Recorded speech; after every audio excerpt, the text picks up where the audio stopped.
Welcome back to the county seat. We are talking about intergenerational poverty and Rio Grande and the difficulty people have getting their feet under them. And to continue the conversation, the guy that's been charged at the state level with making sure that they all have a good outcome, Lieutenant Governor Spencer Cox. Lieutenant Governor, thank you for joining us in the discussion today. It's great to be here. Thank you. Okay, appreciate it very much. Before we get started on the really serious stuff, I want this audience to know that you are a really avid dirt bike rider. It's true. And I mean, I've seen you like side hill a couple of things on the way up to your cabin that were pretty impressive. Well, we had a good time on that trip 5 years ago. Was it that long? Before I was lieutenant governor, yeah. And got some four-wheeling in and some dirt bikes and got to show you our national forests and some of the bark beetle kill and some of the problems we have up there. Did we get a chance to convince any state legislators about the importance of access? I think we did. And that was the perfect country to show it to them. Up on Skyline Drive, showing them how important it is to, again, the multi-use and being able to access these public lands. Yeah, well, you've been a good champion of that. I certainly try. It's in your backyard, so obviously. It is. It's personal. Well, let's get down to brass tacks here and talk a little bit about intergenerational poverty. It seems that not only in the public perception, but even in the government spheres, that people get mistargeted on this all the time, and they think they've got something going that's a great program for intergenerational poverty, and they're not even running across these really difficult people, that core percentage that it seems like they don't even want to be helped. Yeah, it's hard, right? And there's certainly a group of people that don't want to be helped, and that makes it difficult. Again, we believe in personal freedom and everything that goes along with that. The hard part, and what we found when we look at intergenerational poverty specifically, is what that does, and in its name, generational, what that does to generations, what that does to the next generation, and those kids that don't know any differently. They were, from either their parents, their grandparents, now for generations have been living on some sort of public assistance, and don't have the tools to even take the opportunities that present themselves. And so what we're really trying to do here is to focus on those families that find themselves in need, that have been in need now for multiple generations, and see if we can't get them the tools that they need, get them the opportunities that they need for these kids to really get themselves out of that chain and live the American dream, find those successes that we want for all of our kids. So the focus really of what we're trying to do in this project is to get the next generation. We're not going to be able to fix the current one, you don't think?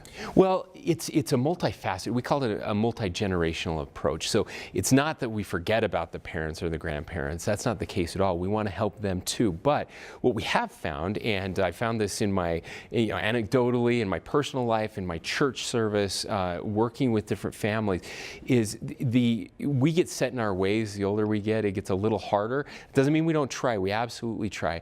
But if we can help our young people to break that cycle, we seem to have much more success. We don't seem to. The data shows that we can have much more success. They're impressionable. They're anxious. They want to learn. They want to have success. They want to live the American dream. And if we can get them those opportunities, there's a good chance we can break that cycle. But there is a lot of pressure. The young man we'll meet a little bit later in the show, it's their generation, came out of San Juan County. His parents had all kinds of problems on assistance, in trouble with the law in Salt Lake. Finally broke away and went to Price, and he's broken it. But they were mad at him. Certain members of his family basically disowned him for stealing money away from them because he was no longer a dependent. He was no longer part of that cycle.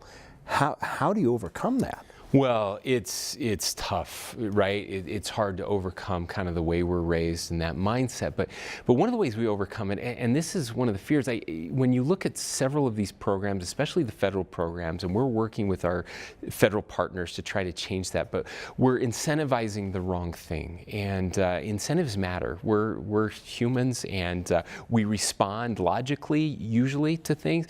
And we have what we call this cliff effect far too often, and that is if you get a job, even if it's a part-time job or a low-paying job, the reduction in benefits sometimes is so great that it's logical not to take that job. You're actually better off staying on public assistance, and that's the wrong mindset. We should be rewarding those that are out there and that are looking, trying to better themselves, trying to get on their feet, trying to become participants in the economy. And so I think that's one of the areas where we really need. We shouldn't penalize a family because one of the kids wants to go out and make a name for themselves. That's the wrong way to look at it. That's a really hard formula to figure out, though, if you think about it, because if they get a job, you reduce benefits. You don't want to reward them with more benefits by getting a job, because then that becomes counterproductive. And then they go, oh, okay, well, but I mean, maybe it isn't. I don't know. Well, what you do is you try to make things on more of a sliding scale, right? So that it's not just a cliff where you lose everything, where there's a disincentive to be able to work and to get off of benefits. And we're seeing more success. But even more than that, what we're seeing is most people really do. I mean, there are exceptions to that, and you've certainly found those, and there are families like that.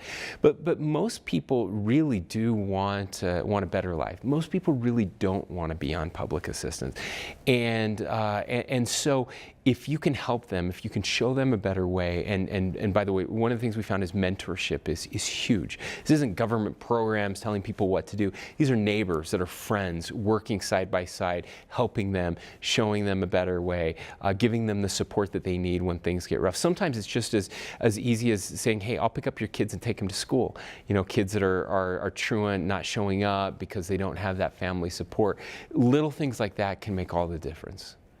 So do you think that the mentoring is maybe the most important key in getting this? Is to do a lot of these people believe that they don't have the capability of being off public assistance?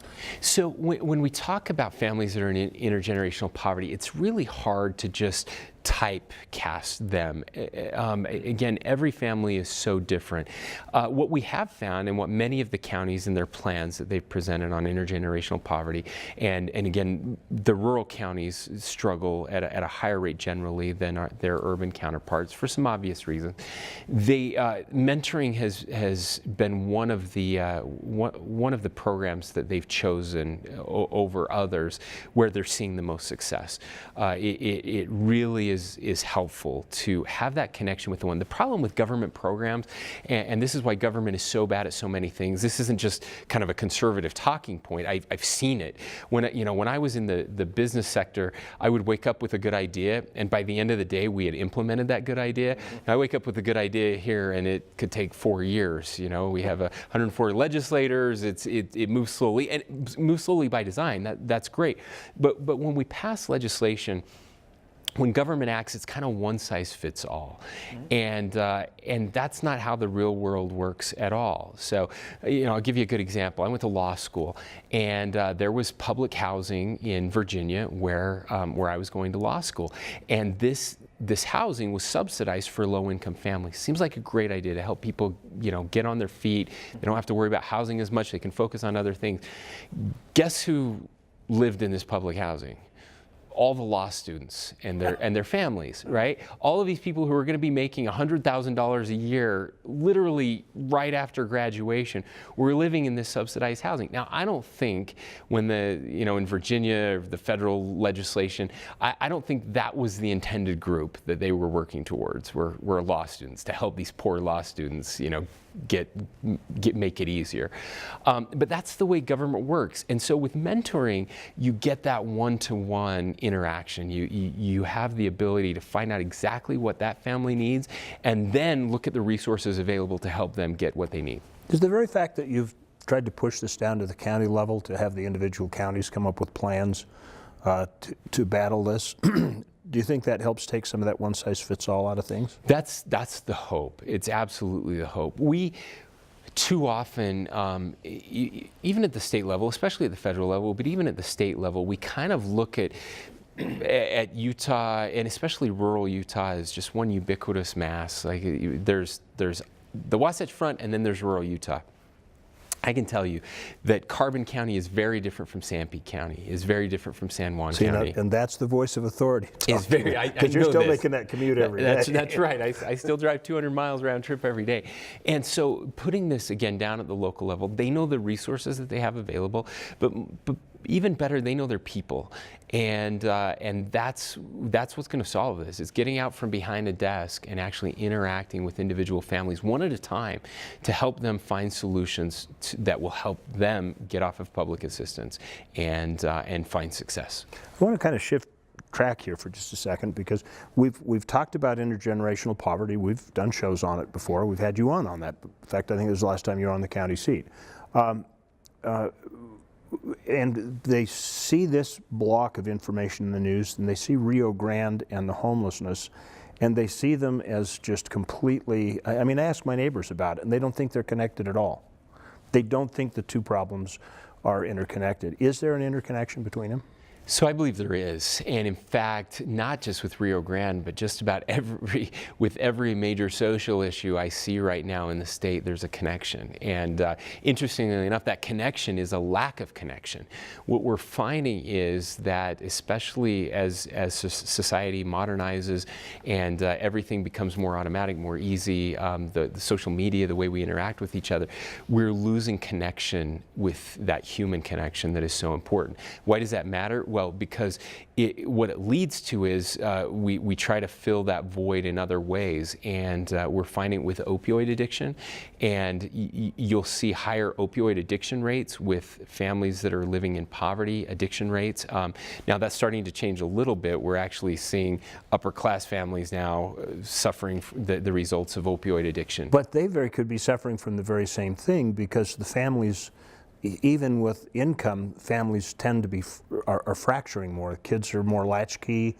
There's less connection. People don't eat dinner together. Do you think that actually is a big impact? I do. I absolutely do. That lack of connection, family connection, community connection, and even historical connection. This we know who we are. This is our kind of heritage. This is where we came from. Those things matter to keep human beings grounded.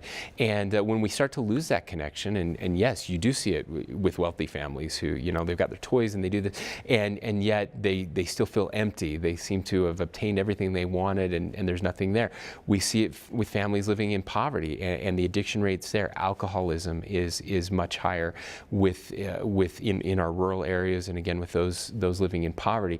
And so that idea of mentorship and of coming together is hoping to reestablish those connections, and again, especially focusing on our youth in a way that gives people hope. We just talked about suicide rates in the state. We had a big announcement. The governor called a task force to look at that, not just with our young people, but across the board. We've seen significant increases in suicide and suicide ideation and suicide attempts, and not just here in Utah, but across the country. This is a plague now with addiction and suicide that is impacting middle class families, those living in poverty at rates that we haven't seen before, and even the upper class. And I believe that lack of connection is at the heart of all of it.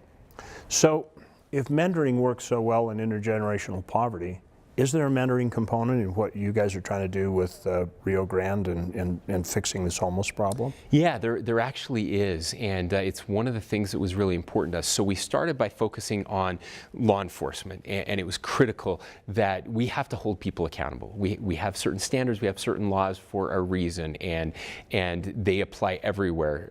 There's no exception in the 5-block area that is Rio Grande around the homeless center. So that was number one. Hold people accountable. Number two was get them the treatment they need. So if you're addicted, if you're sick, we want to make sure that we provide you the opportunities to become not addicted, to get the type of treatment you need. But here's the important one, and the third one is what we call dignity of work, and that's helping people find their inner talents, be able to find a job, get back on their feet. As part of that, we have case managers that work together with people as mentors. They have constant communication, contact, helping them find the resources they need. But we're also doing daily devotionals down in that area, in the Rio Grande area. They're open to everyone. They're non-denominational. We have people from different walks of life. We have people who have been previously homeless. We have people from different religions and faiths and backgrounds coming in. We have self-help people who are, who do this for a living. And every day they go down there, and anybody can come, and you can learn, and you can stay, and you can ask questions. We're helping people to find their confidence again and have that mentoring interaction. How long has it been since we launched this? So it's been 6 months. Okay. Yeah. We just kind of hit the 6-month date a couple weeks ago. So it was August timeframe of last year. So other than, obviously, I've seen a couple of stories in local news media about somebody that made it out. Are you seeing traction with this? We are. Now, the dignity of work piece we just launched a couple months ago, so that's just been relatively recently, but we've had dozens of people who have jobs now, and that's a big deal, and it's a great start. It took us a long time to get the treatment beds, and we're still trying to add treatment beds. They're very expensive. It's difficult. We don't have enough available, and so we're constantly working on that as well. And the drug court has been a big piece of this. That's where people can go in, and as part of their plea, they can get help. They go through this drug court, and we've seen tremendous success there as well. So we're very optimistic. Our numbers are starting to come down. We're tracking these things. People can go to operationriogrande.utah.gov website there that shows all of the statistics, all of the numbers, and the history of what's happened since we launched this 6 months ago. So the common theme that seems to come across IGP, and I mean, opioid is a big problem. It is, yeah. And that was what the Justice Reinvestment Initiative was supposed to handle, and that's had mixed results, particularly in rural Utah.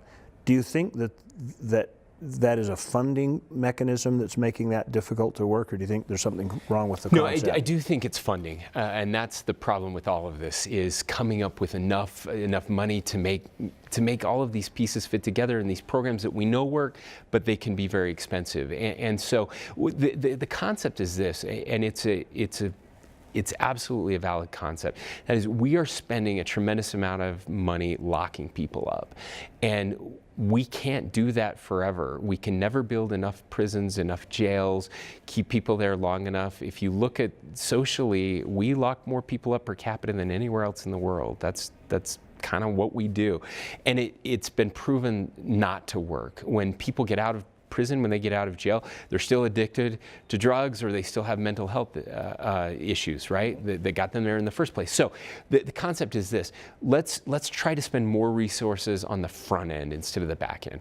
If we spend more resources, if we focus on young people, if we focus on them getting an education, getting a job, getting people the mental health coverage that they need, getting them off of the drugs that they're addicted to, instead of just putting them in jail. If we use the money to do that, we'll save money at on the back end. It will actually save taxpayer dollars, and it's also a much more responsible way to help people instead of just always punish. So I think that leads to a question.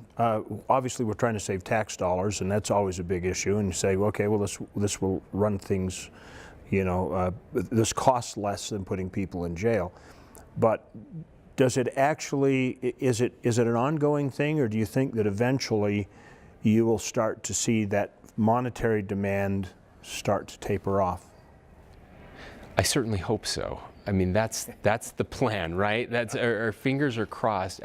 For every child, if you look again look at the data and evidence-based practices, it really starts at a young age, and that's where we're trying to focus. If you can if you can read by 3rd grade, the odds of you ending up in prison are very, very slim. And if you get to kindergarten knowing a certain amount of words, I don't remember the exact number, but you're much more likely to read by 3rd grade. So we've got to focus on families. We've got got to focus on individuals, helping parents help their kids so that they can be prepared, so that they can get to school, they can learn those skills, how to read, how to fit in, and if they do those things early on, the path will be set. They won't end up in jail. They won't end up on public assistance. They'll end up participating in this incredible American dream where you can accomplish anything and become anything you want. And that's what I believe in, and that's why we're doing it. Any last thoughts or comments? Well, it just, if this can happen anywhere, it can happen in Utah. We're willing to work together, rural and urban, Republican and Democrat, really people caring about people, helping each other, not expecting government to fix it all, but the private sector, the nonprofit sector and the public sector coming together, working together with the right ends in mind, using the data to show us where to go. We can do this, and we can do it here. Excellent. Lieutenant Governor, very nice to talk to you. It's always a pleasure. Thank you. All right. We'll be right back with the county seat. We're going to take a personal look at somebody that has made the transition out of intergenerational poverty and is looking upward in their life. We'll be right back with the county seat.